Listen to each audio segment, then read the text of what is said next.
यमगर्णीतील अभियंता युवक अपघातात ठार. अपघातात पत्नी, 2 मुले जखमी, अज्ञात वाहनाची दुचाकीला धाक. भोपगाव घाट पुणे रोडवर अज्ञात वाहनाने दुचाकीला मागून जोराची धाक दिल्याने झालेल्या अपघातात नजीकच्या यमगर्णी, मोरेमळा येथील अभियंता युवक जागीच ठार झाला. तर दुचाकीवर मागे बसलेल्या त्यांच्या पत्नीसह व 2 मुले जखमी झाले.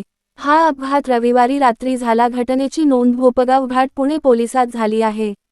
अभिजित अर्जुन मोरे, वय 41 असे मयत झालेल्या युवकाचे नाव आहे. या घटनेमुळे यमगर्णी येथील मोरेमळा परिसरावर शोककळा पसरला आहे. याबाबतची अधिक माहिती अशी की, मयत अभिजित मोरे याचे प्राथमिक व माध्यमिक शिक्षण हे निपाणी अर्जुननगर येथील मोहनलाल दोशी विद्यालय तर महाविद्यालयातील शिक्षण पुणे येथे झाल्यानंतर तो पुणे येथील एका कंपनीत कामावर रुजू झाल्याने तो आपल्या पत्नी व मुलासमवेत पुणे येथे राहावयास होता. तर त्याचे आई, वडील मुळगावी राहतात. रविवारी सायंकाळी पत्नी व 2 मुलासमवेत दुचाकीवरून देवदर्शन करून आपल्या घरी परतत असताना मागून भरधाव वेगात आलेल्या अज्ञात वाहनाने त्याच्या दुचाकीला मागून धडक दिली. यामध्ये दुचाकीवरील अभिजित हा जागीच ठार झाला तर त्यांच्या पत्नी स्नेहा, मुले शार्दूल व अद्वैत हे तिघे जखमी झाले.